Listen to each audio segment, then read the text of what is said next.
નમસ્કાર વિદ્યાર્થી મિત્રો, હું મિતેશ રાજપૂત સ્વાગત કરું છું આપનું વેબ સંકુલમાં.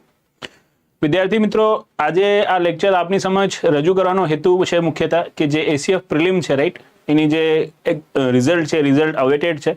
બેઝિકલી આપણે જોયું છે કે 2-3 દિવસ પહેલા શું આવી ગઈ છે, એની ફાઇનલ આન્સર કી આવી ગઈ છે.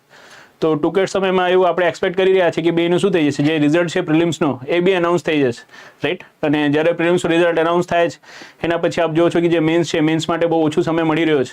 તો એ જે મેન્સની પ્રિપરેશન છે આપણે ટૂંકા સમયમાં કેવી રીતે કરવી જોઈએ, અને એસીએફ મેન્સમાં જે સૌથી મોટો કન્સર્ન છે સ્ટુડન્ટનો એ છે GS3 ને લઈને. તો એ GS3ની પ્રિપરેશન આખીને આખી કેવી રીતે કરવી જોઈએ એના માટે આપણે આ લેક્ચર બનાવી રહ્યા છે.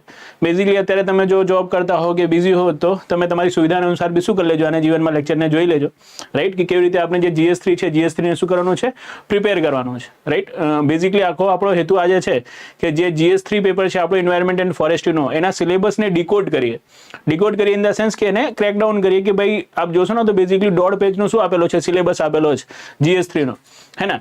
બાકી આપ જે પેપર 1 છે કે પેપર 2 છે, જે લેંગ્વેજના પેપર છે, તો એઝ ઇટ ઇઝ જે રીતે તમે શું કરતા હતા ક્લાસ 1-2 માં આપો છો એ જ રીતે GS1 અને GS2 હે ને, જે ક્લાસ 1-2 ના હોય છે સેમ એજ ફોર્મેટ છે. જે આપણે ડિફરન્શિએટ થઈ જશે ક્લાસ 1-2 થી એસીએફ મેન્સમાં, એ ડિફરન્શિએશન કોનો થશે, તો એ ડિફરન્શિએશન થશે જીવનમાં GS3 નો, હે ને. એન્વાયરમેન્ટ એન્ડ ફોરેસ્ટ્રી એ શું છે, એક સ્પેશિયલ વિષય છે જેનો સામનો આપણે શું કરવું પડશે, જેનો નિખિલભાઈ કટ ઓફ આપણે જણાવી તો જઈએ પણ એને જીપીએસસી વાળા માને તો ને, આપણે તો કહી દઈએ કે આટલું રહેશે, પણ એ લોકો પછી શું છે, હવે સ્વીકારવાનું બંધ કરી દીધું છે કે ના તમે આટલું કીધું ના તો આટલું કટ ઓફ નહીં રાખીશું, રાઈટ. તો એનો કોઈ મતલબ છે નહીં. એક પ્રિડિક્શન થઈ શકે છે આપણાથી, અને પ્રિડિક્શનની જે રેન્જ છે ને એ બધા જે કહે છે એવું બી હું જ કહીશ કે અબવ 180 હે ને આપણને ક્યાંક ને ક્યાંક લાગી રહ્યું છે કે સેફ છે, રાઈટ, જે મેલ કેન્ડિડેટ છે એ લોકો માટે, અને નિયર અબાઉટ 150 ફિમેલ માટે આપણને સેફ લાગી રહ્યો છે. તો મારી ચોઈસ છે 180 અબવ હોય મેલમાં તો એને થોડું તૈયારીનું વિઝન રાખવું જોઈએ, અને ફિમેલમાં 150 કે 150 થી ઉપર હોય તો પછી એને તૈયારીનું વિઝન રાખવું જોઈએ. એક અજેમ્પશન છે, બાકી ફાઇનલ તો શું છે, આપણે જ્યારે હવે રિઝલ્ટ આવવાનું છે હવે કોર્નર ઉપર જ છે, રાઈટ. તો આટલા દિવસ સુધી વેટ કર્યું, જો તૈયારી નહીં કરી તો બીજા 4-5 દિવસ શું કરી લેશો, વેટ કરી લેશો તો બી કોઈ વાંધો નહીં આવવાનો, કેમ કે જો આપણને શું હોય, આવી ગટસી ફિલિંગ હોય કે આપણે ક્વોલિફાઈ થવાના છીએ, તો પછી જ્યારે પ્રિલિમ આપી હોત તેના પછી જ સ્ટાર્ટ કરી દીધી હોત. અત્યાર સુધી તો આપણે નહીં કરી હોય કોઈએ, તો એનો મતલબ એ ક્યાંક ને ક્યાંક શું છે, ડિલેમામાં છે કે પાસ થઈશ કે નહીં થઈશ. એક વખત કન્ફર્મ થાય પછી તૈયારી શરૂ કરું, તો મારું તો એ જ કહેવાનું રહેશે કે જો આટલો વેટ કર્યો છે તો જીવનમાં શું કરો, જીવનમાં થોડું વેટ હજી બી કરી લો. હવે 4-5 દિવસમાં રિઝલ્ટ આવી જશે, સત્યતા આવી જશે કે જીવનમાં પાસ છો કે ફેલ, અને જે બી તમારું રિઝલ્ટ હોય એના અકોર્ડિંગલી પછી હવે શું કરજો, પોતાનું નેક્સ્ટ સ્ટેપ છે પ્લાન કરજો. જો ક્વોલિફાઈ થઈ ગયા તો GS3 પ્રિપેર કરવાનું ચાલુ કરી દેજો, અને જો ડિસ્ક્વોલિફાઈ થઈ ગયા તો પછી GS3 ના પ્રિપેર કરતા બીજા મીન્સના જે શું છે પેપર છે એને પ્રિપેર કરજો, બીકોઝ ક્લાસ 1-2 પ્રિલિમ છે એનું બી રિઝલ્ટ આવી રહ્યો છે, અને થઈ શકે છે કે આપણે એના પ્રિલિમને શું કરી જાઓ, ક્વોલિફાઈ કરી જાઓ, રાઈટ. તો વેટ એન્ડ વોચ જેવું છે. હવે આટલું વેટ કર્યું છે તો હું તો કહીશ 4-5 મિનિટ વેટ કરો, કોઈ ઇશ્યુ નથી, રાઈટ. બટ હા, આજે આપણે એ ડીકોડ તો કરી જ દઈશું સિલેબસને, કે જ્યારે આપ શું કરો છો, જો એસીએફ પ્રિલિમ છે ને પાસ કરો છો તો મેઇન જે આપનો કન્સર્ન હોય છે ને GS3, એને આપણે કેવી રીતે પ્રિપેર કરવું જોઈએ. જેમ કે GS3 માં આપ જોશો, રાઈટ, તો જે પેપરનું ફોર્મેટ છે, ફોર્મેટ તો સેમ જ જે રીતે GS1 GS2 નો છે કે ભાઈ 15 ક્વેશ્ચન આવશે, રાઈટ, અને એક ક્વેશ્ચનનું માર્ક કેટલું હશે, એક ક્વેશ્ચનનું માર્ક હશે 10, 200 વર્ડમાં એનું આન્સર લખવાનું રહેશે, રાઈટ. જે રીતે GS1 અને GS2 માં હોય છે કે 15 ક્વેશ્ચન, એક ક્વેશ્ચનના 10 માર્ક્સ, એમ આમાં બી છે. ડિફરન્સ શું છે, તો ડિફરન્સ છે આના સિલેબસનો, હે ને. GS1 માં GS2 માં આપ જોશો તો એક જ પેપરમાં આપને શું મળશે, એક જ પેપરમાં આપને 4 વિષય જોવા મળશે, રાઈટ. હિસ્ટ્રી છે, પોલિટી છે, ઇકોનોમિક્સ છે, જ્યોગ્રાફી છે, એથિક્સ છે, પબેટ છે, રાઈટ, કરંટ અફેર્સ છે, આ બધું GS1-2 માં થઈ જશે.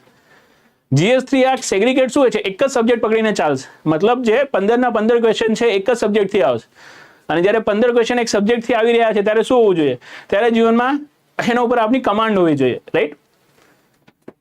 લેડી ડોનભાઈ કહી રહ્યા છે કે જીવનમાં ફોરેસ્ટ ગાર્ડ પાસ કરવી છે. હા, તો કરવી જ જોઈએ ને, કોને ના પાડી છે જીવનમાં, રાઈટ. અને ફોરેસ્ટ ગાર્ડમાં ઉપયોગી નહીં થાય, બેઝિકલી તમારી ઓબ્જેક્ટિવ એક્ઝામ હોય છે, આ તમને ઉપયોગી થઈ જાય જ્યારે શું હોત, આપણે પ્રિલિમ્સ રિલેટેડ કોઈ લેક્ચર લઈ રહ્યા હોત. આ તો મેન્સ રિલેટેડ સ્ટડી છે, મેન્સનું સિલેબસ છે, અને એ ડિસ્ક્રિપ્ટિવ હોય છે, અને ડિસ્ક્રિપ્ટિવ હોય તો એમાં તો આખું લખાણ હોય, તો ફોરેસ્ટ ગાર્ડ માટે મિનિંગલેસ છે. ડોન્ટ વેસ્ટ યોર ટાઈમ, હે ને. હું આપણે એ જ કહીશ, જીવનમાં બીજા સાહેબો આપણા લેતા હોય છે, રાઈટ, લેક્ચર ફોરેસ્ટ ગાર્ડ માટેના આપણી ચેનલ પર લેતા હોય છે, આપ એને શું કરી શકો છો, એને રિફર કરી શકો છો. આ યુઝફુલ નહીં થાય આપના માટે, લેડી ડોનજી, નહીં થાય, બરાબર ને. કટ ઓફ મયુરભાઈ આપણે પહેલા જ કહી દીધું છે, જીવનમાં આપ સ્ટાર્ટિંગમાં જોશો, થોડું પાછળ કરીને જોઈ લેજો કે ફોર મેલ કેન્ડિડેટ હે ને નિયર અબાઉટ 180 કે 180 અપ હોય તો હું કહું છું કે તૈયારી કરવી જોઈએ. અધરવાઇઝ આપ ગર્લ છો, નામથી તો મયુર આપ બોય જ લાગી રહ્યા છો, તો જીવનમાં 150 હોય તો આપ શું કરી શકો છો, આપ જીવનમાં તૈયારી કરી શકો છો, રાઈટ. તો જેન્ડરના અકોર્ડિંગલી ડિસાઇડ કરી લેજો, રાઈટ. તો જેમ કે મેં તમને કીધું છે કે ભાઈ આપણે શું કરવાનો છે, આપણને જીવનમાં જે GS3 નો સિલેબસ છે એને ડિકોડ કરવાનો છે, કે ઇન કેસ આપનો રિઝલ્ટ છે આપના ફેવરમાં આવી જાય છે તો કેવી રીતે આપણે GS3 ને પ્રિપેર કરવું જોઈએ, ટૂંકા સમયમાં શું કરવું જોઈએ, કેવી રીતે પ્રિપેર કરવું જોઈએ, હે ના. બટ ઓબ્વિયસ છે કોઈ બી સબ્જેક્ટમાં જો તમે શું આપો છો, 6-7 મહિના આપી દો છો તો એ સબ્જેક્ટ પ્રિપેર થઈ જ જાય, હે ને, એમાં કોઈ મોટી વાત નથી. પણ એટલો સમયગાળો છે નહીં, સમયગાળો છે ટૂંકો અને પ્રિપરેશન છે વધારે. તો શોર્ટ ટાઈમમાં કેવી રીતે શું કરવું જોઈએ, આજે 12 ટોપિક છે, 12 ટોપિકને કોમ્પ્રિહેન્સિવલી કવર કરવું જોઈએ, અને એ રીતે કવર કરવું જોઈએ કે આપણો એક બી ક્વેશ્ચન છૂટે નહીં, હે ને. દરેક ક્વેશ્ચનના આપ આન્સર લખી શકો, અને કેવી રીતે આન્સર લખી શકો, તો એક પ્રિસાઇઝ આન્સર લખી શકો, હે ને, કન્ટેન્ટ વાળું આન્સર લખી શકો, કે પહેલા લાઈનથી છેલ્લી લાઈન સુધી શું હોય, જે એક્ઝામિનર છે જે આપની કોપી ચેક કરી રહ્યો છે એની આંખો ચોટેલી જ રહે કે ઓ માય ગોડ શું જીવનમાં લખ્યું છે એમ. બાકી લખવાનું તો કેવું છે કે 15 ના 15 ક્વેશ્ચન તો બધા લોકો લખીને આવશે, બટ એમાં શું લખ્યું છે ને, દેટ ઇઝ ઇમ્પોર્ટન્ટ, રાઈટ. તો એના માટે આપણે શું કરીશું, એના માટે તમને બતાવીશું કેવી રીતે આપ શું કરી શકો છો, જે 12 ટોપિક છે ને કેવી રીતે પ્રિપેર કરી શકો છો, કે કેવી રીતે શોર્ટમાં પ્રિપેર કરી શકો છો, કે દરેક ક્વેશ્ચન શું કરી લેશો આપ, કન્સાઇઝલી પ્રિસાઇઝલી આન્સર કરી લેશો. તો જો બેઝિકલી ઘણી વખત જ્યારે બી આપણે કોઈ લેક્ચર લેતા હોઈએ છીએ, મીન્સનું સિલેબસ બતાવતા હોઈએ છીએ, તો લોકો કહેતા હોય છે કે ભાઈ ડાયરેક્ટલી આપ શું કરી દો, જે બુકનો સોર્સ છે કહી દો કે કયા બુકથી વાંચો. તો અહીંયા બી ઘણા બધા લોકો જેમને પહેલા પ્રિપરેશન કરી હશે ને, જેમ કે લાસ્ટ ટાઈમ RFO ની એક્ઝામ થઈ હતી, તો એમાં તમે જોયું હશે કે ભાઈ એક સોર્સ નીકળીને આવ્યો તો મણિકંદન બુક, હે ને. તો મણિકંદનની બુક હું તો નહીં રિફર કરવાનું કહીશ તમને, કેમ કે બેઝિકલી જે IFS ની એક્ઝામ આપતા હોય છે, ઇન્ડિયન ફોરેસ્ટ સર્વિસની એક્ઝામ આપતા હોય છે, એ લોકો પ્રિફર કરે છે, બહુ બલ્કી બુક છે. આટલું બધું જો આપણે વાંચી શકતા હોત ને તો પછી આપણે ACF ની એક્ઝામ આપવાની જરૂર ના પડત, UPSC ક્વોલિફાઈ કરી ગયા હોત આપણે, કેમ કે ACF જે IFS વાળા હોય છે, ઇન્ડિયન ફોરેસ્ટ સર્વિસ વાળા હોય છે, એ UPSC વાળા કરતાં બી ક્યાંક ને ક્યાંક શું હોય છે, જેનો વધારે ઇન્ટેલેક્ટ હોય છે હું કહીશ, હે ને. કેમ કે આપને ખબર જ છે કે જે સિવિલ સર્વિસ એક્ઝામિનેશન છે, હે ને, CSC છે, એનું પ્રિલિમ છે ને, ઇન્ડિયન ફોરેસ્ટ સર્વિસ માટેનો અને સિવિલ સર્વિસ માટેનો સાથે જ થાય છે.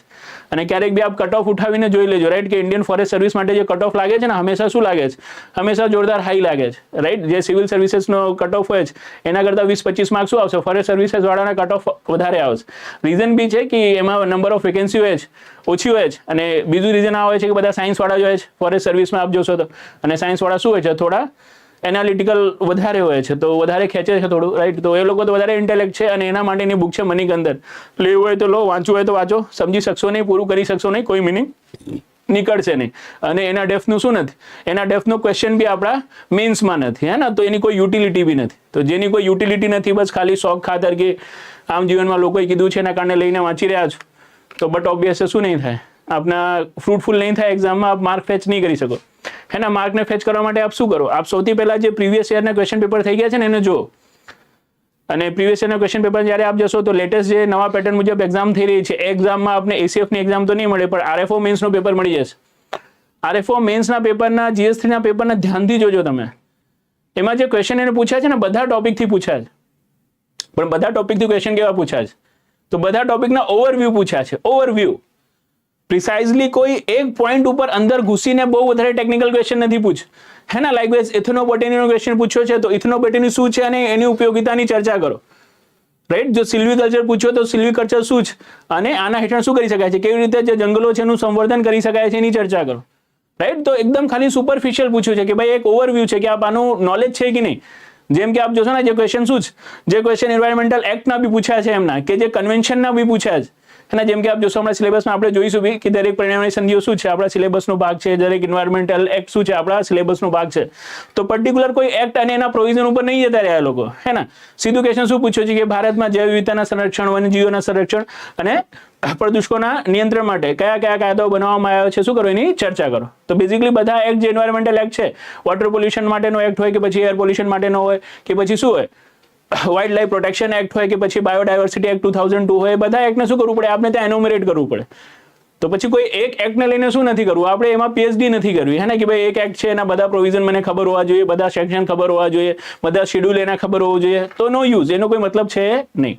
હા, પ્રિસાઇઝ માહિતી જે છે દરેક એક્ટની, હે ને, એ ખબર હોવું જોઈએ કે દરેક એક્ટનું ઓબ્જેક્ટિવ શું છે, શેના માટે બનાવવામાં આવ્યું છે, અને એના શું છે મુખ્ય જે પ્રોવિઝન છે કયા કયા છે એ ખબર હોવું જોઈએ, હે ને. કેમ કે ક્યારેક થઈ શકે છે કે આપણે શું કરી લે, પર્ટિક્યુલર એક એક્ટ ઉપર બી ફોકસ કરી લે, પણ જ્યારે એ કરશે ને તો કોઈ આમ લીગલ પોઈન્ટ ઓફ વ્યૂથી નહીં કરશે, રાઈટ, એક જનરલાઇઝ વેથી કરશે. જેમ કે વાઇલ્ડ લાઇફ પ્રોટેક્શન એક્ટ 1972 છે, તો એના હેઠળ શું કરવામાં આવે છે, જે ક્ષેત્રો છે, રાઈટ, વનને સંરક્ષિત ક્ષેત્રો તરીકે જાહેર કરવામાં આવે છે. તો વાઇલ્ડ લાઇફ પ્રોટેક્શન એક્ટ 1972 હેઠળ છે ને ટોટલ 4 પ્રકારના સંરક્ષિત ક્ષેત્રો બને છે. એના ડિફરન્સને પૂછી લે આપણે, અને જેમ કે આપણે અભયારણ્ય છે, નેશનલ પાર્ક છે, આ બે તો આપ જાણો જ. એની સાથે શું હોય છે? એની સાથે કન્ઝર્વેશન રિઝર્વ હોય છે. એની સાથે શું હોય છે? એની સાથે કોમ્યુનિટી રિઝર્વ હોય છે. તો કોમ્યુનિટી રિઝર્વ, કન્ઝર્વેશન રિઝર્વ હે ને, નેશનલ પાર્ક અને સેન્ચ્યુરી, આ બધામાં શું ડિફરન્સીસ છે? અને વાઇલ્ડ લાઇફ પ્રોટેક્શન એક્ટ 1972 હે ને, આની ઉપયોગિતા શું છે? એ રીતે બી જઈ શકે છે. તો એ રીતે જ આપણે કરવાનો છે.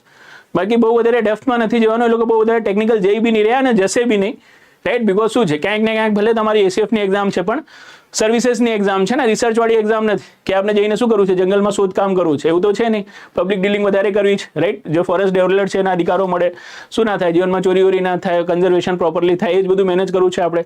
રિસર્ચ લેવલ ઉપર તો વર્ક કરવાનું નથી. તો એ ટેકનોલોજીસની શું નહીં પડે, આપને જરૂર નહીં પડે, રાઈટ? તો એના માટે આપણે શું કરીશું? એના માટે જે આખા 12 ટોપિક છે ને, એને એ રીતે તૈયાર કરીશું કે કોઈ બી ક્વેશ્ચન થાય તો ઓવરવ્યુના આધારે આપણે શું કરી શકીએ, ક્વેશ્ચનના આન્સરને કરી શકીએ, રાઈટ? તો એ રીતે આપણને જોવાનું છે. કોઈ મોટા સોર્સને નથી વાંચવાનો, હે ને? જેમ કે મેં તમને કીધું કે કોઈ બી મોટી બુક જો તમને કહે છે પર્ટિક્યુલર કોઈ એક ટોપિક માટે, તો એ આપના માટે શું નહીં થાય, ઉપયોગી નહીં નીકળે. બિકોઝ એ એક્ઝામનું પેટર્ન એ નથી, હે ને? તમે આઈએફએસની એક્ઝામને આનાથી કમ્પેર ના કરો. જમીન આસમાનનો ફરક છે, રાઈટ? જમીન આસમાનનો એટલે જમીન આસમાનનો ફરક છે, રાઈટ? તો એ ક્યારેક શું નહીં થાય, મેચ ના થાય લેવલ. એટલે એને જવા દો. મણિકંદન હું તો નહીં કહીશ તમે વાંચવું હોય તો વાંચો, એમાં કોઈ ના નથી, પણ નહીં વાંચતો તો વધારે બેટર રહેશે, રાઈટ? બાકી આપણે શું કરીએ, હવે સિલેબસને ડીકોડ કરવાનું ચાલુ કરીએ. તો જ્યારે આપ સિલેબસને ડીકોડ કરો છો ને, તો ઘણા બધા લોકો જીવનમાં શું કરે છે, સૌથી પહેલા સિલેબસ આખું જોવે છે, હે ને? કે ભાઈ આ સિલેબસ છે, તો સિલેબસમાં કેટલા બધા પોઈન્ટ છે? તો આ સિલેબસમાં ટોટલ 12 પોઈન્ટ છે. અને આ 12 પોઈન્ટને તમે જોશો ને, તો ટોટલ 1.5 પેજ શું કર્યું છે, 1.5 પેજ ભરીને રાખ્યો છે, રાઈટ? તો જેમ કે વિજયસિંહ રાજપૂત પૂછી રહ્યા છે કોઈ બુક છે GS3 ની, હે ને? તો પર્ટિક્યુલર કોઈ એક બુક નથી જેમાં કમ્પાઇલ કરીને આપેલું હોય. અત્યારે આપ જોશો તો હે ને, ઘણા બધા લોકો શું કરે છે, ઘણા બધા પબ્લિકેશન GS1, GS2, GS3 ની બુક બહાર પડે છે, ક્લાસ 1, 2 ની, એમાં કમ્પાઇલેશન છે. પણ ACF મેન્સ માટે તો એવી કોઈ બુક નથી કે જેમાં દરેક ટોપિકના શું હોય, કમ્પાઇલેશન હોય. તો કોઈ એક જગ્યાથી તો આપને નહીં મળશે. આપને શું કરવું પડશે, અલગ અલગ ચેપ્ટર માટે અલગ અલગ સોર્સેસનો યુઝ તો કરવો પડશે, રાઈટ? એટલે એટલું ઇઝી નહીં થાય આપના માટે. આમાં જે મટીરિયલ છે, મટીરિયલને ગેધર કરવું જેટલું ઇઝી આપ પૂછી રહ્યા છો કે ભાઈ કોઈ એક GS3 ની બુક કહી દો વિજયસિંહભાઈ, તો દેટ ઇઝ નોટ અવેલેબલ, એવું હું કહીશ. અદરવાઇઝ જો અવેલેબલ બી હશે તો સારી નહીં હોય, હે ને? કેમ કે જો સારી હોત તો આપણા ધ્યાને તો આવી ગઈ હોત, હે ને? જો આપણા ધ્યાને નથી આવી તો એનો મતલબ શું નથી, તો એનો મતલબ જીવનમાં સારી નથી, રાઈટ? તો એ કોન્સેપ્ટ છોડી દો, હે ને? કે કોઈ એક બુક મળી જશે અને ગોખીને જીવનમાં પાસ કરવાનું છે, એ નહીં થાય. ટોપિક વાઇઝ જે તમે કહો છો ને, જે બીજો ક્વેશ્ચન છે ટોપિક વાઇઝ સોર્સ બતાવો સર, એ આપણે બતાવી દઈશું કે આ ટોપિકને અહીંયાથી કરો, આ ટોપિકને અહીંયાથી કરો, અને આ ટોપિકને જીવનમાં અહીંયાથી કરો, અને અલ્ટિમેટલી આ રીતે કરો, રાઈટ? તો દેટ ઇઝ આઈ થિંક. તો વેટ કરો, થોડું લેક્ચર જોતા રહો જીવનમાં. જે તમારો બીજો ક્વેશ્ચન છે ને, એનું આન્સર તમને પરફેક્ટલી મળી જશે. પહેલા ક્વેશ્ચનનો બી આન્સર તો મળી જ ગયો છે કે કોઈ GSની બુક એક જ બુક નથી, અને હશે બી તો શું નથી, યુઝફુલ નથી. એવું ક્વોલિટી કન્ટેન્ટ એમાં હશે નહીં, કેમ કે આપણી નજરમાં નથી. તો બટ ઓબ્વિયસ એમાં કન્ટેન્ટ નહીં હોય તો જ નજરમાં નહીં આવ્યું હોય, રાઈટ? તો દેટ ઇઝ હતી. તો જેમ કે મેં તમને કીધું કે ટોટલ 12 ટોપિક છે, અને 12 ટોપિકને શું કર્યું છે, 12 ટોપિકને 1.5 પેજમાં લખ્યું છે. તો આ 1.5 પેજમાં જ અમુક લોકોનો વિકેટ પડી જશે કે ઓ માય ગોડ, આ તો કેટલો મોટો સિલેબસ છે, હે ને? આ જીવનમાં ક્યારે પૂરો થશે? આ સિલેબસ પહેલા પૂરો થશે કે આપણો જીવન જ પહેલા પૂરો થઈ જશે, રાઈટ? તો એવું કાંઈ છે નહીં. આ સિલેબસને જો ધ્યાનથી તમે ટોપિક વાંચવા લાગશો ને, તો તમને ખ્યાલ આવશે કે રિપીટેશન ઓફ ટોપિક્સ છે ને, એ બહુ જ વધારે છે. એક જ ટોપિકને એમને શું કર્યું છે, 2-3 ટોપિકમાં યુઝ કર્યો છે, હે ને? જેમ કે 1-2 એક્ઝામ્પલ આપને હું બતાવું તો આપને થોડો વિશ્વાસ આવશે મારી વાતો ઉપર, નહીં તો આપને એવું લાગશે કે આ પોતાના રીતથી જ બધું કહી રહ્યો છે. તો જો બેઝિકલી અહીંયા તમે જોશો તો type of forest in India છે, મતલબ જે ભારતમાં શું મળી રહ્યા છે, જે વનો મળી રહ્યા છે એનું વર્ગીકરણ, સાથે સાથે શું છે, ગુજરાતમાં જે વનો મળી રહ્યા છે એનું વર્ગીકરણ છે. તો ટાઈપ ઓફ ફોરેસ્ટ છે ને, એ આપ આગળ જઈને જોશો તો ફરીથી આપને શું મળશે, જે ટાઈપ ઓફ ફોરેસ્ટ છે એનું જે ક્વેશ્ચન છે, ક્વેશ્ચન મળી જશે. આપણે ફાઇન્ડ આઉટ કર્યો હતો આમાં, એન્વાયરમેન્ટલ કન્ઝર્વેશન, રાઈટ? જો અહીંયા ફોરેસ્ટ ટાઈપ્સ ઇન ઇન્ડિયા, હે ને? તો દેટ ઇઝ ધ. તો બેઝિકલી ક્યાંક ને ક્યાંક જે મેઇન ટોપિક છે, right, forest type in India, એ 2-3 વખત રિપીટ થઈ રહ્યો છે. એ જ રીતે આપ જોશો ને કે watershed management, right? Watershed management જો એમને અહીંયા લીધું છે ટોપિકમાં, આ વોટરશેડ મેનેજમેન્ટ. તો આ વોટરશેડ મેનેજમેન્ટ શું થશે, આ વોટરશેડ મેનેજમેન્ટ છે ને 2-3 જગ્યા રિપીટ થશે. અહીંયા તો છે જ વોટરશેડ મેનેજમેન્ટ, આ ટોપિકનો ભાગ તો છે જ. એની સાથે સાથે આપ જો watershed development, economic assessment of watershed development. તો જ્યારે આપ વોટરશેડ કરી રહ્યા છો તો બટ ઓબ્વિયસ છે, એના બધા પાસાઓની શું કરી લેશો, જે ઉપયોગિતાઓ છે એની જાણકારી લઈ લેશો, હે ને? એનો ઇકોનોમિક પાર્ટ ઓફ વ્યૂ શું છે, કેટલો ઇમ્પોર્ટન્ટ છે, અને સાથે સાથે શું છે, વોટર કન્ઝર્વેશન માટે બી કેટલું ઉપયોગી થાય છે, બધું આપ ત્યાં જ જોઈ લેશો. તો દેટ ઇઝ અ થિંગ. તો એને આપણે અલગથી નહીં કરવું પડે, રાઈટ? તો જે સિલેબસ છે, સિલેબસમાં રિપીટેશન છે ને, જેમ કે હજી બી આપ જો, હજી બી આપણે એક બે લઈએ, આવા તો ઘણા બધા એક્ઝામ્પલ છે. જેમ કે ફોરેસ્ટ વર્કિંગ પ્લાન છે ને, ફોરેસ્ટ વર્કિંગ પ્લાન જો એક ટોપિક છે ને, તો શું કરશો આપ અહીંયા જ્યારે જોશો વાઇલ્ડ લાઈફ મેનેજમેન્ટમાં, તો વાઇલ્ડ લાઈફ મેનેજમેન્ટ આપ જો ફરીથી ફોરેસ્ટ વર્કિંગ પ્લાન દેખાશે. તો દેટ ઇઝ ધ થિંગ કે જે રિપીટેશન ઓફ ટોપિક છે, રાઈટ, એ કારણે શું કરી રહ્યો છે, આ જે સિલેબસ છે ને, સિલેબસ લેન્ધી લાગી રહ્યો છે. એસ શું નથી, એસ સિલેબસ એટલો લેન્ધી છે નથી ને, બહુ ઇઝી સિલેબસ છે અને બહુ કન્સાઇઝ સિલેબસ. અને ક્વેશ્ચનના ટાઈપ બી આપના એવા છે ને કે એક વખત શું કરો છો, એક વખત હોલિસ્ટિકલી આપ આને જોવો છો સિલેબસને સારી રીતે, તો પછી શું થઈ જાય છે, આપણા મગજમાં બેસી જાય છે અને પછી કોઈ બી ક્વેશ્ચન એક સિલેબસથી આવે ને, આપ આરામથી શું કરી શકો છો, આન્સર રાઇટિંગ કરી શકો છો. હા ને, કેમ કે ક્વેશ્ચન જ શું પૂછે છે, એટલા મસ્ત મસ્ત પૂછે છે. જેમ કે લાસ્ટ ટાઈમના RFO મેન્સના પેપરને આપ જોશો ને, તો એમાં ક્વેશ્ચન પૂછ્યું છે જીવનમાં કે ભાઈ કન્વેન્શન અને ટ્રીટી વચ્ચે શું હોય છે, શું ડિફરન્સ હોય છે. તો બેઝિકલી જ્યારે આપણે એન્વાયરમેન્ટ એન્ડ ફોરેસ્ટ્રી ભણાવતા હોઈએ છીએ અને એમાં જ્યારે એન્વાયરમેન્ટ ટ્રીટીની વાત આવે છે, તો સ્ટાર્ટિંગ જ કરીએ છીએ આપણે, હે ને, કે ભાઈ આ જે કન્વેન્શન છે એ ક્યાંને કહેવાય, સબમિટ કોને કહેવાય અને જીવનમાં પ્રોટોકોલ કોને કહેવાય, હે ને. તો પ્રોટોકોલ શું છે, કન્વેન્શન શું છે, ટ્રીટી શું છે, સબમિટ શું છે, ત્યાંથી તો સ્ટાર્ટ થાય છે. અને એના પછી આપણે બતાવીએ છીએ કે કેવી રીતે કન્વેન્શન બને છે અને કન્વેન્શનથી પછી કેવી રીતે શું થાય છે, જે પ્રોટોકોલ હોય છે, પ્રોટોકોલ ડેવલપ થાય છે. તો એ વાર્તા જો તમને ખબર હોય ને, તો આવા તો જે કહેવાય ને કોન્સેપ્ચ્યુઅલ ક્વેશ્ચન આપ આંગળીના ટેરવે લખી દેશો, રાઈટ.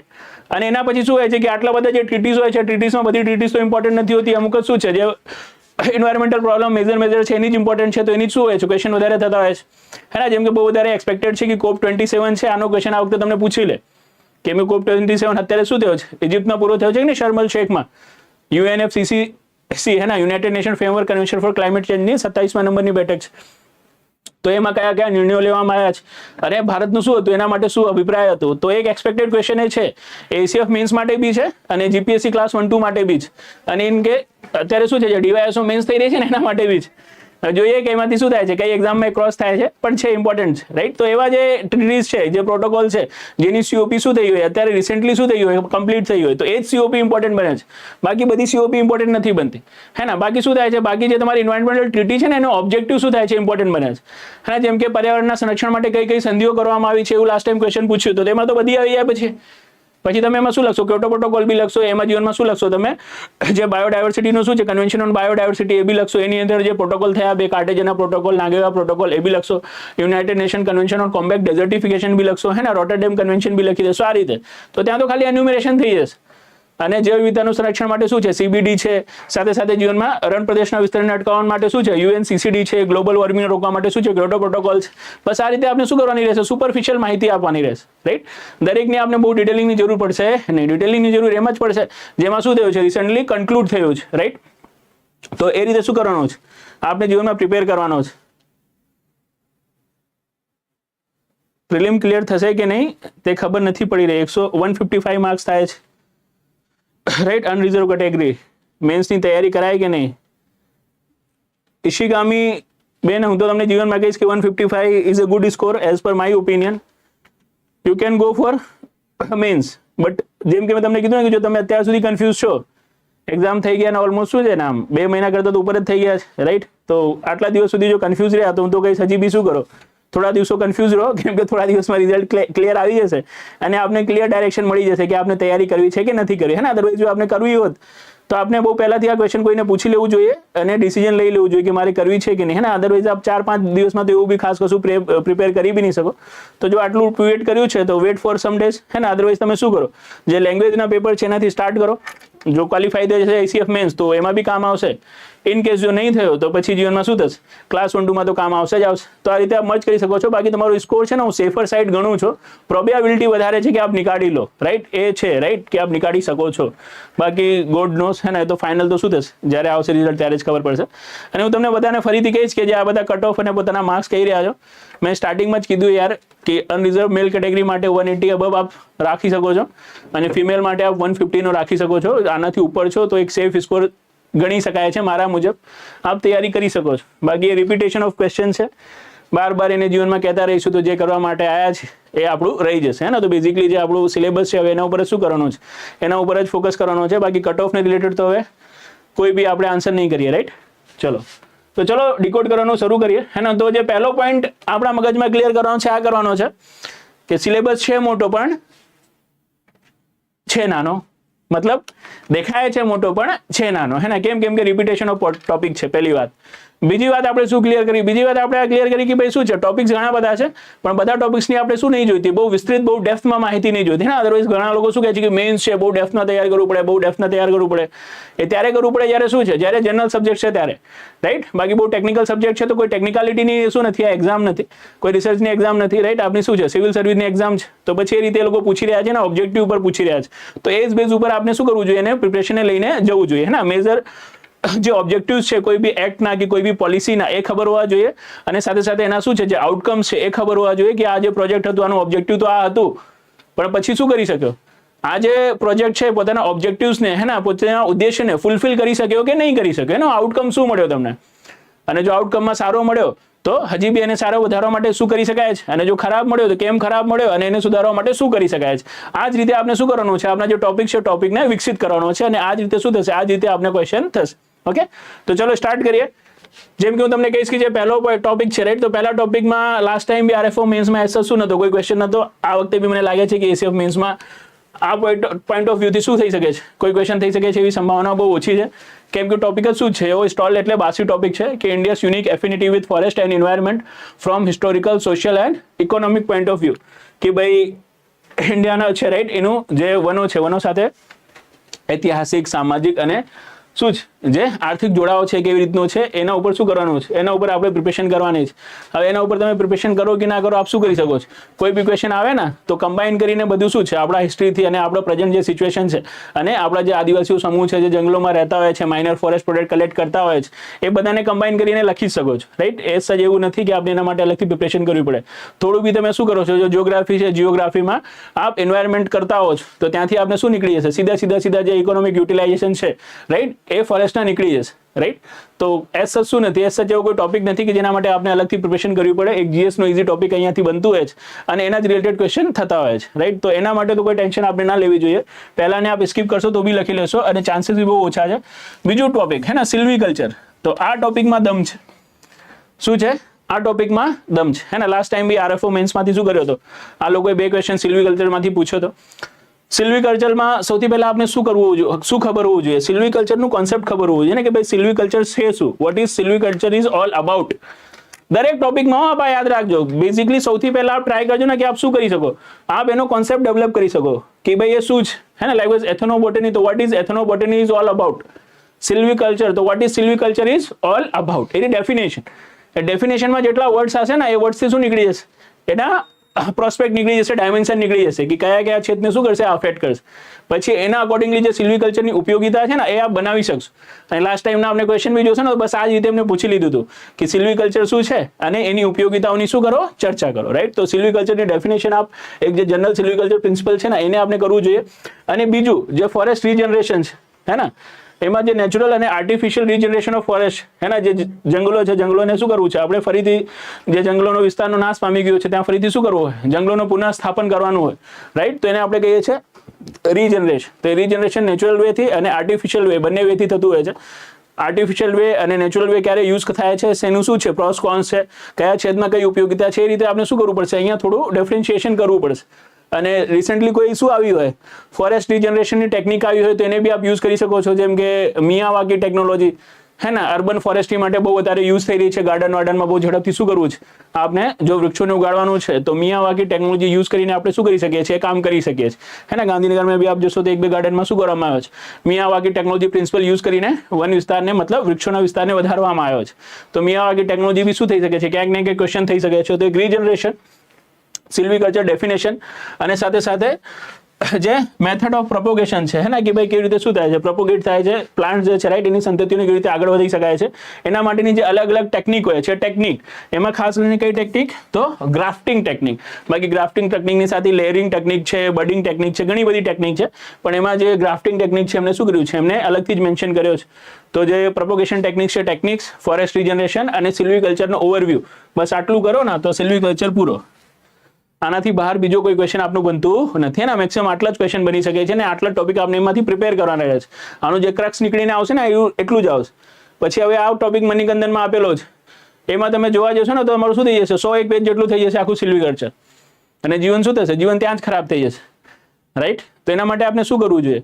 એના માટે આપણે જો એ રેફરન્સ બુક યુઝ બી કરવી છે તો એમાંથી તારવીને કરવું જોઈએ કે ભાઈ ખાલી સિલ્વીકલ્ચરનું શું લેવું છે, મને ડેફિનેશન અને એના યુટિલિટીઝ લેવી છે, અને એના પછી મને ખાલી શું કરવાનું છે, ફોરેસ્ટ રિજનરેશન છે ને એ ટોપિકમાં ખાલી આર્ટિફિશિયલ રિજનરેશન અને જે નેચરલ રિજનરેશન છે એના ડિફરન્સને જ લેવાનું છે, અને જે ગ્રાફ્ટિંગ ટેકનિકની સાથે સાથે શું છે, પ્રોપોગેશન ટેકનિકની બીજી ટેકનિક છે એનો એક ઓવરવ્યૂ લેવાનું છે, અને ગ્રાફ્ટિંગ ટેકનિકના બધા ટાઈપ્સને લેવાનું છે. બસ એ રીતે એમાંથી સ્કેન આઉટ કરવું પડશે. બાકી આ પહેલા પેજથી છેલ્લા પેજ સુધી વાંચી જશો તો આપનું શું કરશે, આપનું જીવન એ ખરાબ જ કરશે. રાઈટ. તો એ રીતે આપ શું કરી શકો છો, જે સિલ્વીકલ્ચર છે સિલ્વીકલ્ચરને પ્રિપેર કરી શકો છો. મેં કહી દીધું છે ડેફિનેશન, સાથે સાથે શું છે ફોરેસ્ટ રિજનરેશન, અને એની સાથે સાથે શું છે પ્રોપોગેશન મેથડ્સ. બસ આ 3 ટોપિક, પહેલો ટોપિક શું થઈ જશે આપનો, પૂરો થઈ જશે. ઓકે. નેક્સ્ટ આવીએ આપણે સેકન્ડ ટોપિક ઉપર, થર્ડ ટોપિક ઉપર. થર્ડ ટોપિક બહુ મસ્ત ટોપિક છે અને સૌથી ઓછા એફર્ટથી તૈયાર કરી શકાય ને એવો ટોપિક છે. જેમ કે types of forest in India. હવે જો જ્યારે એક્ઝામમાં ક્વેશ્ચન આવે છે ને તો ડિપેન્ડ કરે છે કે ભાઈ તમારું પ્રોસ્પેક્ટ શું છે, માઇન્ડ તમારું કેટલું બ્રોડ છે. લાઈક હું તમને એક સિમ્પલ ક્વેશ્ચન પૂછું, જેમ કે લાસ્ટ ટાઈમ એમને ગુજરાતના જે વનો છે વનોના વર્ગીકરણનો ક્વેશ્ચન પૂછ્યો હતો RFO મેન્સમાં, અને આપણે જો પૂછવું હોય ને તો હું તમને આ રીતે પૂછું કે ભારતના વનોનું વર્ગીકરણ દર્શાવીને શું કરો, વનોના મહત્વની ચર્ચા કરો. તો વનોના વર્ગીકરણમાં આપ કેટલા પ્રકારના વન લઈને જશો, કેટલા પ્રકારના વન લઈને જશો, ચલો બોલો. ના એન્વાયરમેન્ટ ગુજરાતીમાં હોય ને મિત્ર, એ તો બેઝિકલી શું છે કે આ ટર્મિનોલોજીસ બધી શું હોય ઇંગ્લિશમાં હોય ને, પછી એનાથી ગુજરાતીમાં ટ્રાન્સલેટ થાય, એટલા માટે આપણે ગુજરાતી નહીં લીધું. અગર સિલેબસ શું છે ગુજરાતીમાં બી છે. ACF મેન્સનું જે નોટિફિકેશન આવ્યો હતો ને, ACFનો જે નોટિફિકેશન હતો એની સાથે આખું સિલેબસમાં આપે જ છે લોકો જે નોટિફિકેશનની સાથે, તો ત્યાંથી આપ જોશો તો પહેલા ગુજરાતી વાળો હશે, પછી ઇંગ્લિશ વાળો હશે. હા, બટ એ છે કે જે વાંચવામાં ઇઝીનેસ આપને મળશે એ ઇંગ્લિશમાં થોડી વધારે મળશે, ગુજરાતીના વર્ડ શું થઈ જાય છે, થોડું હેવી થઈ જાય છે. રાઈટ. તો ડ્રીમ ACF ભાઈ કે આપ બેન જે બી હો, ડ્રીમ ACF થી તો આપણે ખબર ના પડે, બટ એ રીતનું છે. ગુજરાતીમાં યુ કેન રાઇટ, પણ બેટર છે કે જો કમ્ફર્ટેબલ હો ને કે થોડું ઇંગ્લિશમાં લખી શકો છો તો આપ ઇંગ્લિશમાં લઈને જાઓ, વધારે બેટર છે કે શું થશે કે આપના જે સ્કોર કરવાના ચાન્સીસ છે ને એ વધી જશે. ઓકે. તો દેટ ઇઝ ઇટ. ચલો, તો જે આપણે વાત કરી રહ્યા હતા કે ભાઈ કેટલા ટાઈપ્સના શું હશે, ફોરેસ્ટ હશે.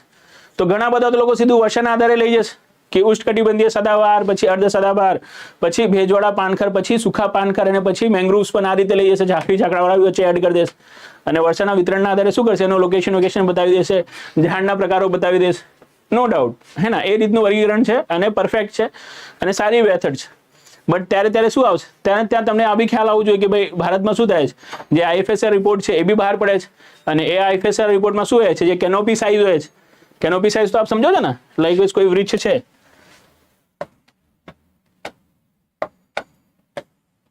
રાઈટ, આ રીતે આવું ખરાબ તો વૃક્ષ કોઈ હોતો નથી. આ રીતે જીવનમાં શું છે, કોઈ વૃક્ષ છે તો આ એનો થડ છે.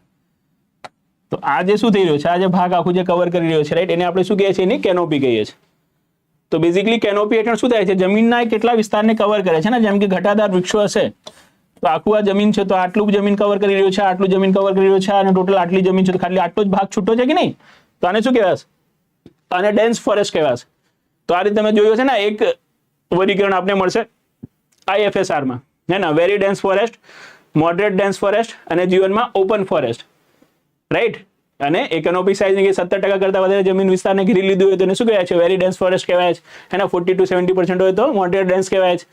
તો એ જે વર્ગીકરણ છે ને એ બી આપણે ત્યાં લેવું પડે, હે ને, આખું વનોનું વર્ગીકરણ વર્ષા વિતરણના આધારે અને IFSR રિપોર્ટના આધારે, અને પછી આપ શું કરો છો, બંને પ્રકાર બતાવી દો છો ને, તો એ આન્સરને પરફેક્ટ આન્સર કહેવાય છે. રાઈટ. તો હોય છે કેવું કે ઘણી વખત આપણને આન્સર્સ તો ઘણા બધા ખબર હોય છે, પણ એનું જે પ્રેઝન્ટેશન હોય છે ને એમાં ક્યાંક ને ક્યાંક કચાશ રહી જાય છે. અધરવાઇઝ એના જે ડાયમેન્શન હોય છે ને એ ક્યાંક ને ક્યાંક છૂટતા હોય છે, તો એના કારણે આપણને માર્ક્સ શું થાય છે, થોડા બીજા કેન્ડિડેટથી ઓછા મળે છે, અને દરેક ક્વેશ્ચનમાં એક બે માર્ક ઓછા થાય તો આ ફાઇનલ જે રિઝલ્ટ છે, રાઈટ, એ રિઝલ્ટમાં શું કરી જશું, એ રિઝલ્ટમાં જીવનમાં બહાર નીકળી જશું. રાઈટ. તો દેટ ઇઝ આઈ થિંક. તો ફોરેસ્ટનું વર્ગીકરણ ક્યારેક પૂછે ને તો વર્ષા વિતરણના આધારે અને કેનોપી સાઇઝના આધારે, બંને આધારે આપણે લઈને જવું પડે. જો એને પ્રિસાઇઝલી ના કીધું હોય તો, જો બાકી પ્રિસાઇઝલી કહી દીધું કે વર્ષા વિતરણના આધારે વનોનું વર્ગીકરણ કરો તો પછી બીજોનો શું નથી, બીજાનો તો કોઈ સ્કોપ જ નથી, હે ને. બટ જો ઓપન એન્ડેડ ક્વેશ્ચન છે તો એમાં તો બધા એન્ડને આપણે કવર કરવું જ પડશે. રાઈટ. તો આ જે બીજો ટોપિક છે આના માટે તો કોઈ સોર્સને યુઝ કરશો ને તો બી ચાલશે. આપની પાસે જીવનમાં શું હશે, IFSR રિપોર્ટ હશે તો ત્યાંથી આપને મળી જશે ટાઈપ, અને એની હેઠળ શું છે, કેટલો છેદફળ કયા પ્રકાર હેઠળ છે એ મળી જશે, એ લઈ લેજો. અને ભૂગોળ તો વાંચો જ, અને ભૂગોળના આધારે શું થઈ જશે, વર્ષા વિતરણના આધારે શું થઈ જશે, જે જંગલોનો પ્રકાર છે, જંગલોનો પ્રકાર, અને એ જંગલમાં કયા પ્રકારના વૃક્ષો હોય છે, વૃક્ષો, રાઈટ, અને એ જંગલોની ઉપયોગિતા એ મળી જશે, હે ને. તો એના માટે તો અલગથી આપણે કોઈ સોર્સ ને શું નહીં કરવું પડે, અલગથી નહીં કરવું પડે, હે ને. ખાલી આ એગ્રો ક્લાઇમેટિક ઝોન છે અને આ જે મેંગ્રુવ્સ છે, મેંગ્રુવ્સ ઉપર ક્વેશ્ચન થાય ને એવી શક્યતા વધારે છે, કેમ કે જો બજેટમાં આ વખતે તમે જોયું હોય ને તો મેંગ્રુવ્સના કન્વર્ઝન માટે શું કર્યો છે આપણે, એક નવી યોજના બી લોન્ચ કરી છે, મિસ્ટી. જો તમે નામ સાંભળ્યું હોય તો, અને આપણું બજેટનું લેક્ચર જોયું હશે તો જીવનમાં નામ સાંભળ્યું જ હશે. તો જે મિસ્ટી છે ને, એ મિસ્ટીના કારણે શું થઈ શકે છે, મિસ્ટીના કારણે જીવનમાં જે મેંગ્રુવ્સ છે, મેંગ્રુવ્સનો ક્વેશ્ચન થઈ શકે છે. તો એ મેંગ્રુવ્સ ઉપર બી આપણે ફોકસ રાખવું જોઈએ. જે રીતે તમે જીએસમાં કરો છો એ રીતે નહીં, આમાં થોડું અલગ રીતે રાખવું જોઈએ. જેમ કે હું તમને કહું કે ભાઈ દરિયા કિનારાની ક્ષારીય દળદરી જમીનમાં શું થાય છે, બીજા કોઈ વૃક્ષો નહીં થતા મેંગ્રુવ્સ થઈ જાય છે. તો કેમ મેંગ્રુવ્સ થઈ જાય છે, રાઈટ, એના ઉપર ક્વેશ્ચન પૂછી શકે છે, એના એડેપ્ટેશન ઉપર. જેમ કે લાસ્ટ ટાઈમ શું કર્યું હતું, એમને ક્ષારીય જમીન ઉપર પૂછ્યું કે નહીં, કે ક્ષારીય જમીન ઉપર જે વૃક્ષો થાય છે એમાં કયા કયા અનુકૂલન હોય છે. તો એ જ રીતે મેંગ્રુવ્સ છે, હે ને, દળદરી જમીનમાં થાય છે, દળદરી ક્ષારીય જમીનમાં થઈ જાય છે. તો કેમ થઈ જાય છે, એમાં કયા કયા અનુકૂલન હોય છે. તો એની જે બીજા અંકુરણની મેથડ હોય છે ને, એ આખી શું હોય છે, ડિફરન્ટ હોય છે. એની પાસે એવા શું હોય છે, રૂટ્સ હોય છે, એવા મૂળિયા હોય છે, જેના કારણે શું કરી શકે છે, જે ક્ષાર છે ને, ક્ષારને કંટ્રોલ કરી શકે છે. એના પછી ટાઈપ બતાવવું પડે આપને, રાઈટ. સ્ટીલ્ટ રૂટ છે, પ્રોપ રૂટ છે, જેની સાથે સાથે ન્યુમેટોફોર્સ એની પાસે હોય છે, વિબિયાપેરી મેથડ બીજા અંકુરણની હોય છે, હે ને. તો એ કોમ્પ્રિહેન્સિવલી થોડું ટેકનિકલી આપણે કરવું પડે. એ રીતનું આપનું ક્વેશ્ચન થઈ શકે છે. પછી એને કન્ઝર્વેશન માટે સરકાર કયા કયા પ્રયાસો કરી રહી છે, અને મેંગ્રુવ્સની સામે શું છે, કયા કયા ખતરાઓ છે, હે ને. આ કોન્સેપ્ટથી કરવું પડે. તો એ મેંગ્રુવ્સ છે ને, આના ઉપર ફોકસ રાખજો.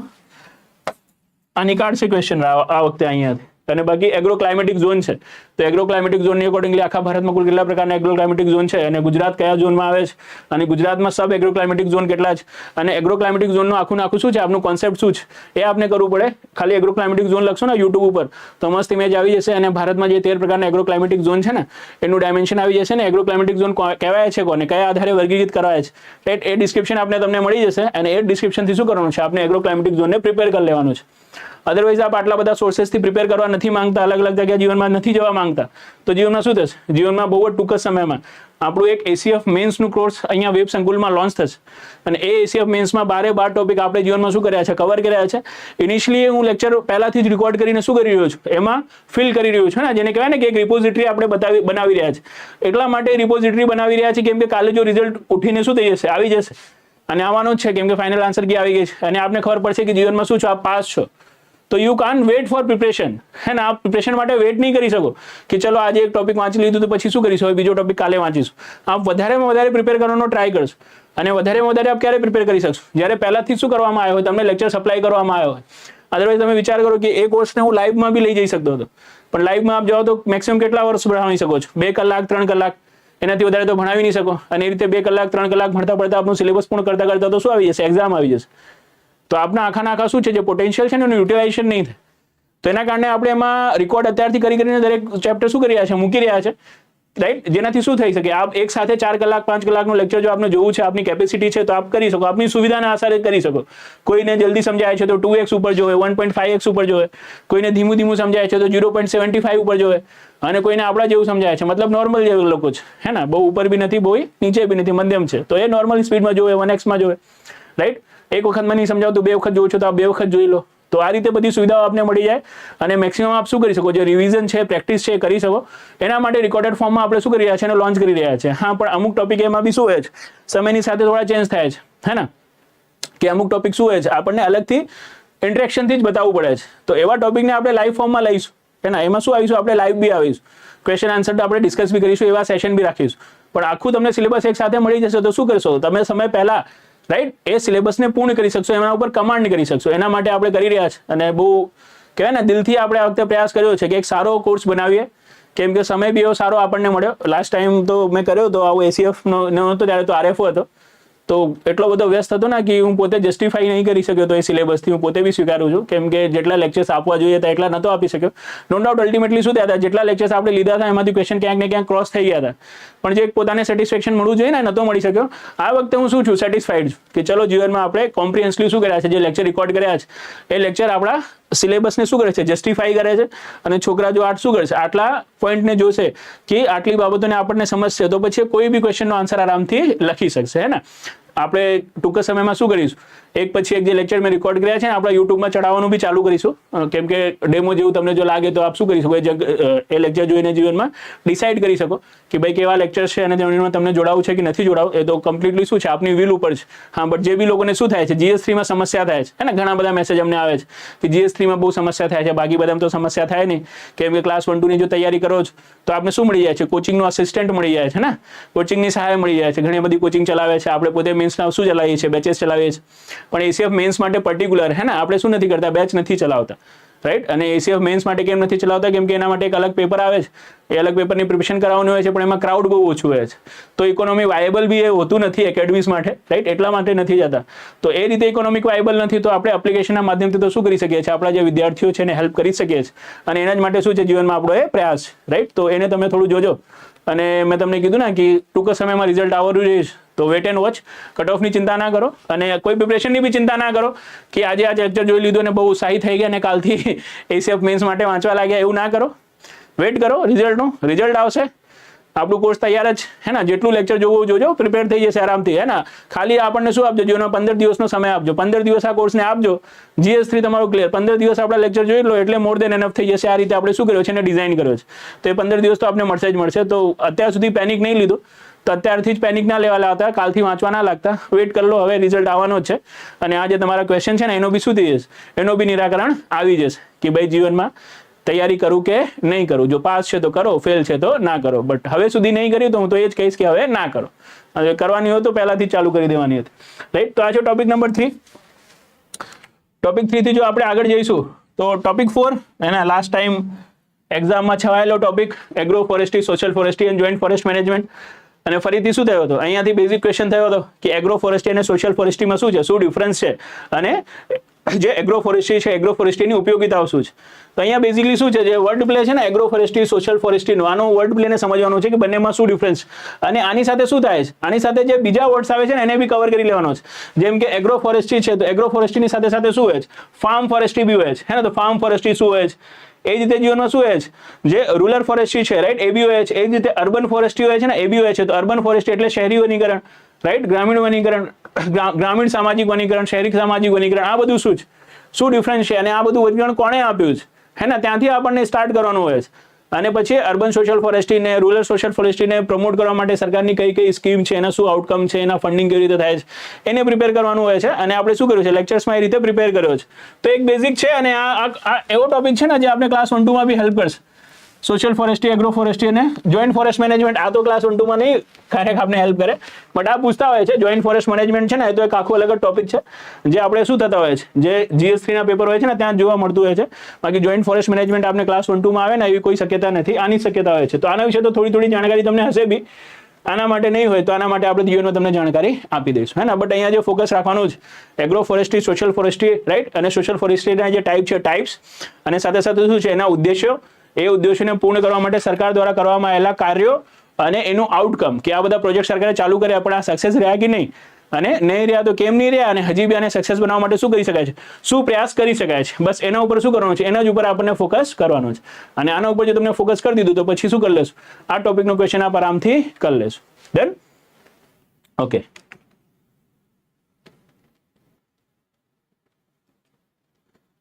કરંટ માટે વિજયભાઈ કેવું છે કે કોઈ એક સોર્સ ના હોય, ડિપેન્ડ અપોન કે આપ કયા સબ્જેક્ટ માટે શું કરી રહ્યા છો, કરંટ કરી રહ્યા છો હે ને. લાઇકવાઇઝ એન્વાયરમેન્ટ માટે જઈ રહ્યા છો, કે પછી સાયન્સ એન્ડ ટેકનોલોજી માટે જઈ રહ્યા છે, કે પછી ઇકોનોમિક્સ માટે જઈ રહ્યા છો. તો બટ ઓબ્વિયસ શું થશે, જો સબ્જેક્ટ બદલાશે તો સોર્सेस બી બદલાઈ જશે. તો દેર આર મલ્ટિપલ સોર્सेस, એક માટે આપ શું નથી કરી શકતા, આપ એક સોર્સથી બધા સબ્જેક્ટને કવર નહીં કરી શકતા.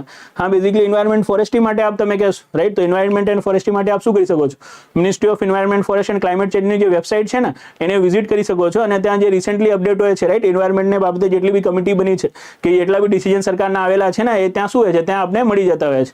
તો MOEFCC ની જે વેબસાઇટ છે, યુ કેન હે ને visit for environmental related current affairs. બાકી જો સબ્જેક્ટ વાઇઝ આપણે કરવું છે તો પછી એ રીતે મિનિસ્ટ્રી અને શું થઈ જાય છે, જે વેબસાઇટ છે ચેન્જ થઈ જાય છે ને. તો એ રીતનું છે. હોપસો ACF નું છે તો આપ એના રિલેટેડ જ પૂછી રહ્યા હશો એન્વાયરમેન્ટ માટે, તો તમે ત્યાંથી લઈ શકો છો.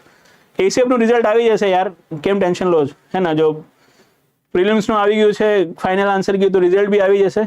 અને આટલું વેટ કર્યું છે તો થોડા દિવસ ખમી જાઓ, ટેન્શન ના લો, બરાબર. ક્યારે ગમે ત્યારે આવી જશે, તૈયાર જ રહો એના માટે ના. એ કોઈ આપણું કામ નથી. આપણું જે કામ છે ને એના ઉપર આપણે ચિંતા કરવાની. બાકી જીપીએસસી ને ચિંતા કરવા દો રિઝલ્ટ ક્યારે આપવું છે. બધી જ ચિંતા આપણે કરીશું તો જીવીશું કેવી રીતે, હે ને? રિઝલ્ટની બી ચિંતા અમે જ કરીશું, તૈયારીની બી ચિંતા આપણે જ કરીશું, તો જીવીશું કેવી રીતે, રાઈટ? તો એટલી બધી ચિંતા ન કરો, આવી જશે. અને એમ બી ક્યાં શું છે, આપણા સમયની બહુ વધારે કિંમત છે કે 1-2 દિવસ લેટ આવશે તો કરોડો રૂપિયાનું નુકસાન થઈ જશે, એવું કાંઈ તો છે નહીં. કાલે બી ફ્રી હતા ને આજે બી શું છે, આજે બી ફ્રી છીએ, રાઈટ? તો વેટ, એવું સચ કશું નહીં. તમારા માટે નહીં, મારા માટે કહી રહ્યો છું કે કાલે બી ફ્રી હતા, આજે બી ફ્રી છીએ અને ભવિષ્યમાં બી ફ્રી રહેવાના જ. તો એ સેટ આપણને કોઈ શું નથી, કોઈ જીવનમાં ઉતાવળ બી નહીં. મેન્સની ડેટ બી રિઝલ્ટની સાથે એ લોકો કહે છે, જેમ ડીવાયએસઓમાં કીધી હતી યાર, હે ને? મેન બેઝિકલી અત્યારે આપણને એવું લાગી રહ્યું છે ને કે આપણે જે સિલેબસ બતાવી રહ્યા છીએ એના કરતાં તમે લોકોને વધારે ઇન્ટરેસ્ટ છે ને પેરીફેરી વસ્તુઓમાં છે, કે રિઝલ્ટ ક્યારે આવશે, ડેટ કઈ છે, સોર્સ કયો છે જીવનમાં, રાઈટ? તો એ બધું તો શું છે, રિઝલ્ટ પછીની બાબતો છે ને યાર. હવે અત્યારેથી તમે કેમ કટ ઓફનું પ્રિડિક્શન ને બધા ઉપર લાગી રહ્યા છો? અને મેં તમને કીધું ને આટલું ટાઈમ વેટ કર્યો છે તો હજી વેટ કરી લો થોડું, હે ને? કોઈ એવું તો છે નહીં કે બહુ વધારે દિવસ થઈ જશે, બસ હાર્ડલી એક વીકની અંદર આવી જશે, રાઈટ? ઓકે સર, ખાલી તમારો કોર્સ લેવો હોય તો ઇકોનોમિક્સનો? અચ્છા, જો બેઝિકલી આપણે આટલી તો આઈડિયા છે કે મિશન જીપીએસસી જે આપણું શું કોર્સ છે આખું, એમાં આપણે ઇકોનોમિક્સના આખા આપણે લેટેસ્ટ રેકોર્ડ કર્યા છે, રાઈટ? 93 લેક્ચર છે અને કમ્પ્લીટલી કવર કર્યા છે. But A subject section wise અલગથી આપને નહીં મળે, આખું ને આખું આઈ થિંક જીપીએસસી પ્રિલિમ્સમાં આપ શું કરશો, પેપર પરચેસ કરશો ને એમાં, આપણું વેબ સંકુલના એપ્લિકેશનમાં, તો એમાં છે, રાઈટ? મિશન જીપીએસસીના કોર્સમાં તો એમાં આપણે ઇકોનોમિક્સના બી આવશે ને ફિઝિકલ જ્યોગ્રાફીના બી આવશે.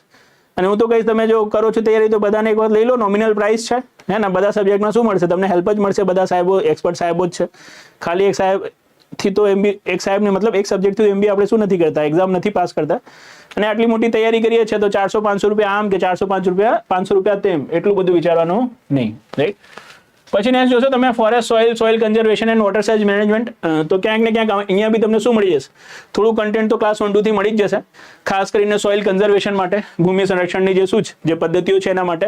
હા, જે ફોરેસ્ટ સોઇલનો ક્લાસિફિકેશન છે ને, એ ક્લાસિફિકેશન આખું ડિફરન્ટ છે. પછી એમાં એલ્યુવિયલ સોઇલ મતલબ કાંપની જમીન, ક્ષારીય જમીન, જીવનમાં રેતાળ જમીન અને લાલ જમીન, આવું બધું લખશો ને કાળી જમીન, તો એ ખોટું થઈ જશે. એમાં અલ્ટીસોલ, મોલીસોલ, હે ને, વર્મીસોલ, આ રીતની હોય છે. તો એ ફોરેસ્ટ સોઇલનું ક્લાસિફિકેશન કેવી રીતે થાય છે તમને થોડું જોવું પડશે. અને કયા કયા ફેક્ટર શું કરે છે, એ ફોરેસ્ટ સોઇલના જનરેશનમાં અફેક્ટ કરે છે, એને થોડું જોવું પડશે. બાકી સોઇલ કન્ઝર્વેશન તો આપનું તૈયાર જ હશે, એમાં હું નથી માનતો કે તમને શું હશે, કોઈ વધારે પ્રોબ્લેમ થશે. અને બીજું એક વોટર સાઇઝ મેનેજમેન્ટ હોય છે, તો એ બી એવો ટોપિક હોય છે જે બાર પ્રિલિમમાં મેન્સમાં પૂછાતો હોય છે. જેમ કે લાસ્ટ ટાઈમ એસટીઆઈ મેન્સમાં મેં જોયો હતો આ ક્વેશ્ચનને, વોટર સાઇઝ મેનેજમેન્ટને. તો ત્યાંથી બી તમારી પાસે શું હોય છે, સોર્સ બી છે, કન્ટેન્ટ બી છે. તો soil conservation, water resource management as સચ કોઈ ઇશ્યુ નહીં થાય તમારા માટે.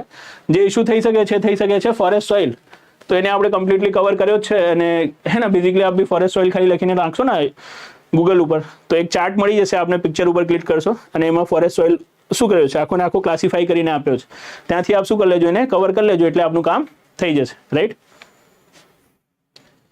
વેબ સંકલની એન્વાયરમેન્ટ બુકમાંથી કયા ટોપિક કવર થશે? હવે કે શું થોડું ટ્રિકી ક્વેશ્ચન છે, કે બેઝિકલી એવું છે ને કે આપણે વધારે સમય નહીં થયું સંસ્થા સાથે જોડાયા, આપને ખબર જ હશે. જો તો બેઝિકલી છે ને એ બુક મેં જોઈ નહીં અત્યાર સુધી, એન્વાયરમેન્ટ વાળી.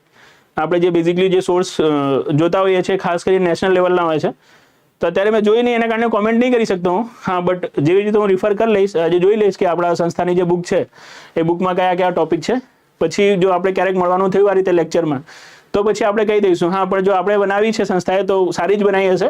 અને એન્વાયરમેન્ટના જે ટોપિક હશે ને, ખાસ કરીને એક્ટ ટુ એક્ટના જે ટોપિક હશે, એ બધા તો શું થઈ જશે, એ બધા તો આપણે કવર થઈ જ જશે. અને સાથે સાથે બીજા બી એન્વાયરમેન્ટના થોડા ટોપિક છે ને, જેમ કે એન્વાયરમેન્ટ કન્ઝર્વેશન એન્ડ બાયોડાયવર્સિટી, આ આખું કવર થઈ જશે મારા મુજબ જીવનમાં. અને ફોરેસ્ટ વર્કિંગ પ્લાન નહીં કવર થાય, આમાંથી સ્ટાર્ટિંગના થોડા કવર થઈ જશે ને, કેમ કે આ બધા છે એન્વાયરમેન્ટના ટોપિક, કે બાયોટિક એબાયોટિક કમ્પોનન્ટ કયા કયા આવે છે, રાઈટ? અને સાથે સાથે આ ન્યુટ્રિશન સાયકલ જે છે, રાઈટ, આ બી કવર થઈ જશે. જેમાં તમારું બાયોજીઓકેમિકલ સાયકલમાં બે પ્રકારની હોય છે, એક ગેસિયસ સાયકલ અને એક સેડિમેન્ટરી સાયકલ. તો જેમાં phosphorus cycle, sulphur cycle, carbon cycle, nitrogen cycle હોય છે. તો આ બી કવર થઈ જશે. તો આ રીતે જે એન્વાયરમેન્ટનો ટોપિક છે ને, એ થોડા કવર થઈ જશે મિત્ર. બાકી આ વાળો આખો કવર થઈ જશે, આખો જે સંધિઓનો ભાગ છે, તો 3 ટોપિક કવર થઈ જશે. ચલો કેટલા ટોપિક કવર થઈ જશે જીવનમાં? 3 ટોપિક જેટલા કવર થઈ જશે ને. બાકી જે સ્પેશિયલ શું છે ફોરેસ્ટ્રીના ટોપિક છે નહીં કવર થાય. અને ફોરેસ્ટ્રીના ટોપિક કયા છે ને એના માટે તમને કોઈ મહેનત બી નહીં કરવી પડે ને, સીધું કહી દેશે. જેમ કે ફોરેસ્ટ લખેલો જ આવી જશે ને, ફોરેસ્ટ ઇકોનોમિક્સ, રાઈટ. જીવનમાં તમે જોશો ફોરેસ્ટ ઇકોલોજી એન્ડ ઇથનોબોટની, રાઈટ. તો that is the thing, forest working plan. તો આવા ટોપિક નહીં જાય, રાઈટ. તો એ રીતનું છે, એક વખત આપ જોઈ લેજો. પછી આવો ક્વેશ્ચન તમને પૂછવું બી નહીં પડશે, આપ પોતે એનાલિસિસ કરી લેજો, રાઈટ. અહીંયાથી જો ટોપિક શું થતા હોય, જે વર્ડ એમાં મળતા હોય એ કવર થશે, બાકી નહીં થાય.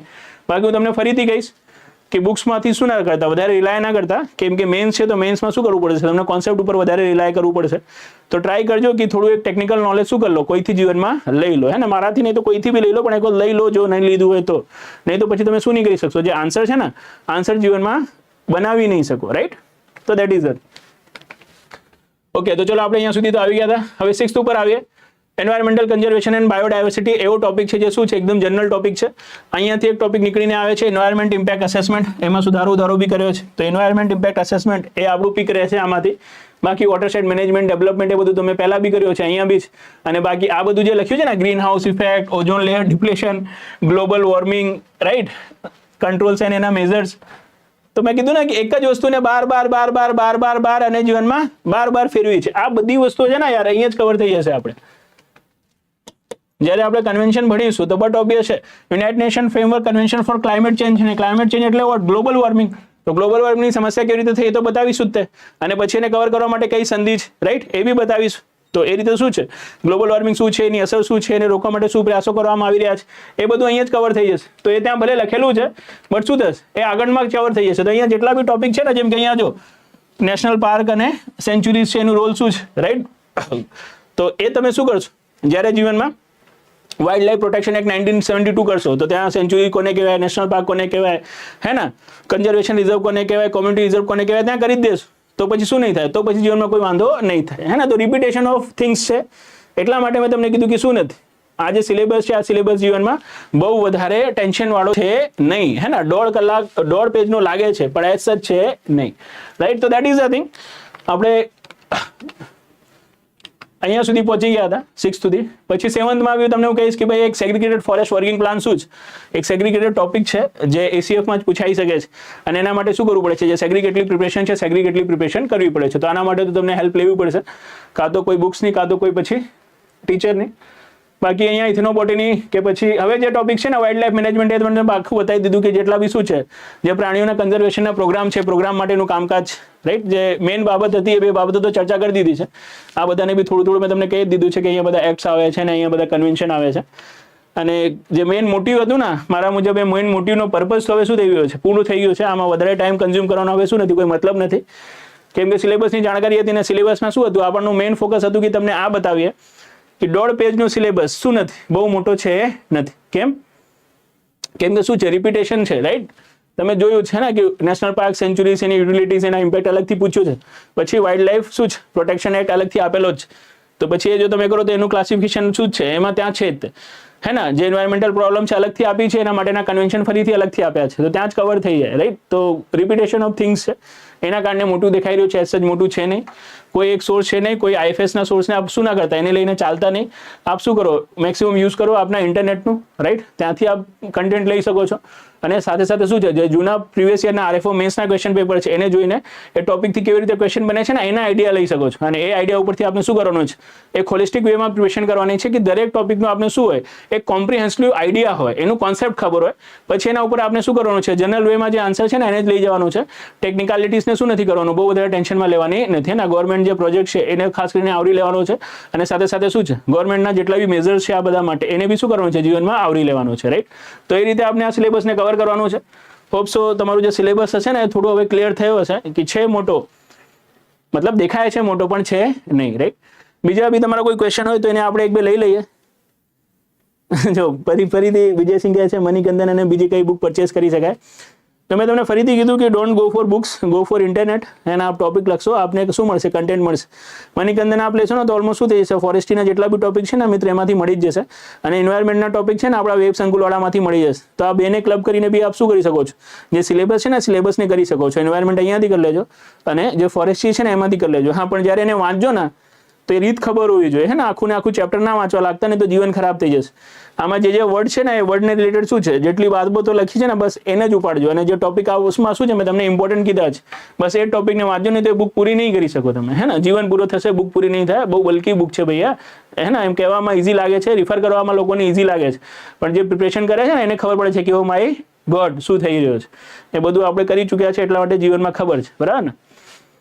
ધરતીબેને બહુ મોટું મોટું લખ્યું છે. શું લખ્યું છે જોઈ લઈએ.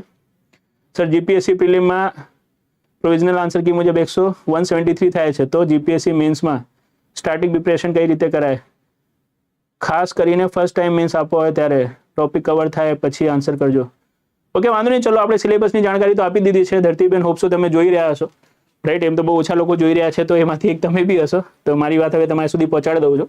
જો 173 છે તો પહેલાં તો તમને congratulation, you are in. 173 is the safe score four girls as per as right reviews I M gating for my student, કે ભાઈ એમના સ્કોર જે થાય છે એના મુજબ આપણે એનાલિસિસ કરીએ તો આપ સેફ છો, આપ 100% ક્વોલિફાઈ છો જો એકચ્યુઅલમાં થઈ રહ્યું છે તો. કેમ કે જો ફાઇનલ આન્સર કી આવશે તો આમાં કોઈ મેજર ચેન્જીસ આપને થશે નહીં. અને મેન્સની પ્રિપરેશન માટે આપ સ્ટાર્ટ કરજો ક્યાંથી? લેંગ્વેજથી સ્ટાર્ટ કરો, રાઈટ?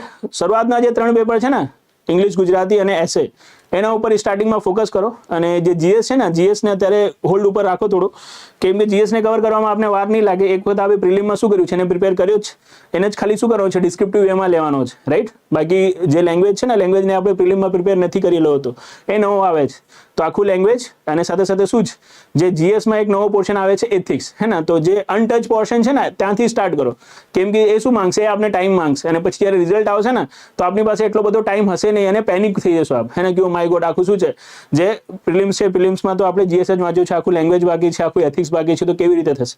એક વખત તમે ગ્રો થ્રુ થયા છો ને, અને એક વખત વાંચેલું હશે તમે, તો થોડું શું રહેશે, થોડું તમારા જીવનમાં સ્ટેબિલિટી રહેશે કે ના ચલો વાંધો નહીં, જે નવો પોર્શન હતો એ બી એક વખત તો જોયેલો જ, ખાલી રિવાઇઝ જ કરવો છે, રાઈટ? તો તમારો કોન્ફિડન્સ થોડો રહેશે. અને આખી બધી શું છે પ્રિપરેશન છે ને, કોન્ફિડન્સની જ પ્રિપરેશન છે, કે પ્રિપરેશનના સમયગાળામાં તમારા ઇમોશન્સને તમે કેવી રીતે બેલેન્સ કરો છો. અને તમારા ઇમોશન્સને બેલેન્સ કરવા માટે જે તમારા વીક પાસાઓ હોય ને એના ઉપર વધારે કામ કરવું પડે છે, તો એના ઉપર વધારે કામ કરી લેજો, દેટ ઇઝ ઓકે. બાકી જે રિઝલ્ટ આવે એના પછી જીએસ ઉપર જીવનમાં જજો, હે ને. Start with language and ethics, you can do good, right?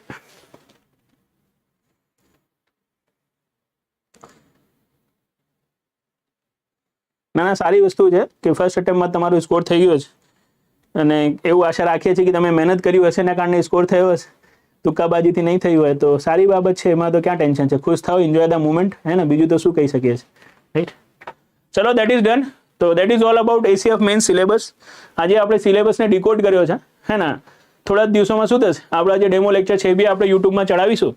તો જો આપ એક્સપેક્ટ કરી રહ્યા છો કે હું શું કરી શકું છું, પ્રિલિમ છે નીકાળી શકું છું, અને મારે શું થશે, મેન્સ આપવાની થશે, તો ખાલી શું કરી લેજો, એક જનરલ પર્પઝ માટે જ એ લેક્ચરને એક વખત જોઈ લેજો, રાઈટ? કેમ કે એક વખત જોશો ને તો પછી આપણે વધારે ક્લિયર થશે કે આ કહેતો તો ઘણો બધો હતો લેક્ચરમાં કે આવું કરાવી દઈશું, પેલું કરાવી દઈશું, અને પેલું તો જીવનમાં કરાવી જ દઈશું, પણ આ શું કરાવી શકે છે કે નહીં, એનો એક આઈડિયા તમને આવી જશે. અને સાથે સાથે આ બી આઈડિયા આવી જશે કે ભાઈ કેવી રીતે શું કરવાનું હોય છે, કેવી બી રીતે કોઈ ટોપિકને પ્રિપેર કરવાનું હોય છે ને મેન્સ માટે.